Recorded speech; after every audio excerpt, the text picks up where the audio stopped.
Question number 5 देखिए worksheet का आपका, पैराबोला का। The radius of the smallest circle which touch the parabola, बहुत इंपॉर्टेंट सम, बहुत अच्छा कॉन्सेप्ट इसमें यूज करेंगे और शॉर्टकट भी यूज करेंगे। दो पैराबोला हमें दे रखे हैं।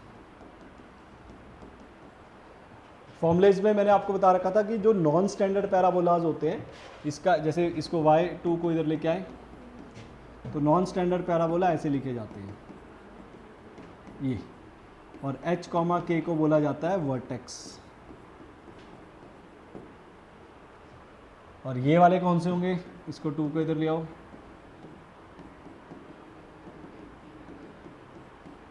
ये। अब यहां पे अगर आप देखें, ये पैराबोला है, अपवर्ड पैराबोला, राइट। दोनों को ड्रॉ करते हैं हम, दोनों को ड्रॉ करते हैं। इसका वर्टेक्स देखो ध्यान से क्या है, 2,0। अगर आप इसको कंपेयर करो इस वाली इक्वेशन पे, तो वर्टेक्स है 2,0, मतलब x की वैल्यू 0 और y की 2, तो 1 2 ये रहा। तो ये पैराबोला ऐसे बनेगा आपका सिमेट्रिक, ये पैराबोला ऐसे बनेगा, राइट। अच्छा, दूसरा ये वाला पैराबोला, इसका वर्टेक्स है 2,0 क्योंकि x की वैल्यू 2 है, y कुछ नहीं। और ये कौन सा parabola, right, y square equal to x, right. तो 1 2, इसको सिमेट्रिक पैराबोला बोलते हैं क्योंकि दोनों का, एक का वर्टेक्स वही है, दूसरे का भी वही है, पर वो बने ऐसे, इसको बोलते हैं सिमेट्रिक। ये सिमेट्रिक पैराबोला होता है। अब देखिए मैं क्या करता हूं, उसने बोला एक सर्कल है, कहता है एक स्मॉलेस्ट सर्कल ड्रॉ करो इसके बीच में, उसका रेडियस बताओ।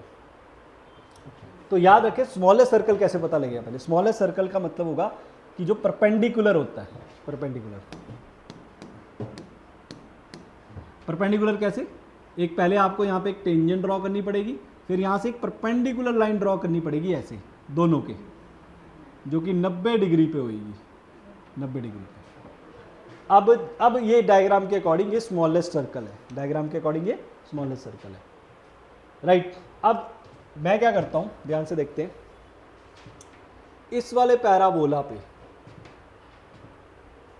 किसी भी पैराबोला पे पॉइंट लेते हैं, ये वो वाला पॉइंट जो मैंने आपको बताया ना 80 स्क्वायर 280, वो स्टैंडर्ड पैराबोला में लिया जाता है जिसका वर्टेक्स 0 0 से होता है, जो यहाँ से जा रहे होते हैं। लेकिन ये वो नहीं है, ये नॉन स्टैंडर्ड है। तो आप क्या करो, मैं क्या करता हूँ, यहाँ पे इस वाले में मैंने क्या किया, x को मैंने t पुट कर दिया, तो y का वैल्यू क्या आ जाएगा, t² + 2, x t है तो y t² + 2। तो यहाँ पे कोऑर्डिनेट्स हो गए मेरे पास t, t² + 2, ये वाले कोऑर्डिनेट्स, ये पॉइंट आए मेरे पास। और यही वाले पॉइंट इस वाले पैराबोला पे भी मैं यूज कर सकता हूं। अब सबसे बड़ा क्वेश्चन आता है कि सेम t का वैल्यू कैसे ले सकते हैं, ले सकते हैं बेटा सेम t का वैल्यू। क्यों, क्योंकि देखो ये पॉइंट कहीं ना कहीं इसको भी सेटिस्फाई कर रहा है, इस पैराबोला को। देखो ये पॉइंट है x का, ये y का, और ये वाली इक्वेशन में अगर मैं देखा जाए, अगर t² + 2x का वैल्यू डाल दूं और y का वैल्यू t डाल दूं तो दोनों सेम आ रही है। मतलब इस इक्वेशन में x का वैल्यू मैं t² + 2 डाल दूं और y का वैल्यू t डाल दूं, तो देखो वो सेटिस्फाई कर रहा है इस पैराबोला को।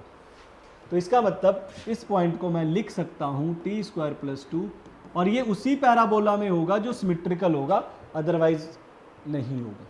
ओनली सिमेट्रिकल पैराबोलाज में ही ये काम होता है, राइट। अब क्या करूंगा, अब बस इतना अगर समझ आ गया तो ये क्वेश्चन में कुछ नहीं बचा। अब मुझे क्या करना है, मैं इसको नेमिंग कर देता हूं A B O।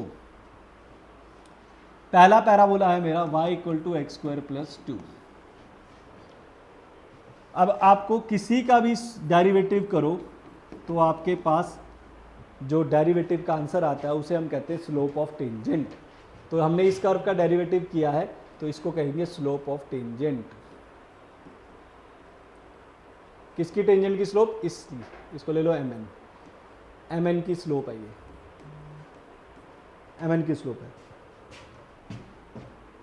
-2/x1 ये बन जाएगी स्लोप ऑफ नॉर्मल। आपने पढ़ा होगा एनसीईआरटी में कि अगर टेंजेंट की स्लोप गिवन है, नॉर्मल की स्लोप उसकी नेगेटिव रेसिप्रोकल होती है, राइट। x1 क्या है मेरा, x ना ले लो चाहे x1 वैसे मैंने अपनी मर्जी से एक और पॉइंट ले लिया यहाँ पे x1 y1 x1 अब ये स्लोप नॉर्मल है। नॉर्मल कौन सी है लाइन ए बी, नॉर्मल कौन सी है लाइन ए बी। अच्छा ठीक है, अब ए बी को स्लोप निकालने का एक और फॉर्मूला होता है। स्लोप ऑफ ए बी ऐसे भी निकल सकती है y2 माइनस y1, ये y2 ये रहा, y1 ये रहा, टी स्क्वायर प्लस 2, x2 ये रहा और x1 t, ये भी स्लोप है। इन दोनों को कटिंग करोगे आप तो ये -1 के इक्वल आएगा। और ये किसकी स्लोप आई है ए बी की, ये किसकी स्लोप है ये भी ए बी की, दोनों को इक्वल कर दो तो x1 की वैल्यू आ गई 1/2। और x1 क्या है मेरा, ये वाला पॉइंट t ही तो है x1 मेरा, और क्या। तो इसका मतलब फाइनली मेरे पास t p जो ऊपर वाला पॉइंट आया वो 1/2 कॉमा यहाँ पे 1/2 डाल दो, 1/2 1/4 9/4 आ जाएगा। तो ये पॉइंट हुआ 9/4 और उसका उल्टे वाला पॉइंट 9/4 कॉमा 1/2, ये आ गया ए बी। और यहीं पे एक सर्कल बना हुआ है, इन दोनों के बीच में मैं डिस्टेंस फॉर्मूला लगाऊंगा तो मेरे पास डायमीटर आ जाएगा सर्कल का, डायमीटर का हाफ कर दूंगा तो मेरे पास रेडियस आ जाएगा। This the logic. अब डिस्टेंस फॉर्मूला 1/2 माइनस 9/4 का स्क्वायर प्लस 9/4 माइनस 1/2 का स्क्वायर, एलसीएम 4, 2 माइनस 9 7, 49/4 प्लस ये भी 49/4 ही आएगा, बाई 2 कर देना डिवाइड, ये आ जाएगा 1/2 49 प्लस 49/4, इसका 7, इसका √2, इसका 2 और एक 2 बाहर, तो 7√2/4, 7√2/4 मेरा आंसर होना चाहिए। और यही मेरे पास होगा, ये थर्ड ऑप्शन। अदरवाइज आप कहीं और इसका सॉल्यूशन देखेंगे, उन्होंने सिमेट्रिक लेके करा है, y = x लाइन ड्रॉ करी है, ऐसे सॉल्व किया, बट स्ट्राइक नहीं करा, नहीं पता कि सिमेट्रिक होता है, उसके लिए ये सॉल्यूशन है। ठीक है, तो गिन के 4-5 फॉर्मूले, उसी से ही मैं सारे सम आपको पैराबोला के कराने वाला हूँ।